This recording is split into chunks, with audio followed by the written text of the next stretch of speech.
So this is our dinner for today mga kaalamat. Roast pork ribs. So ayan siya, yung ating roast pork spare ribs. So ito yung ating hapunan ngayong araw na to. With baked potato. Saka meron din tayong fruit salad dun. So pakita ko sa inyo mga kaalamat ng ating fruit salad ha.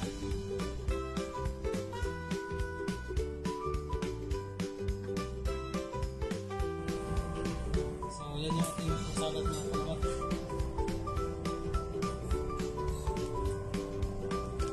Saka yung ating bistik Tagalog.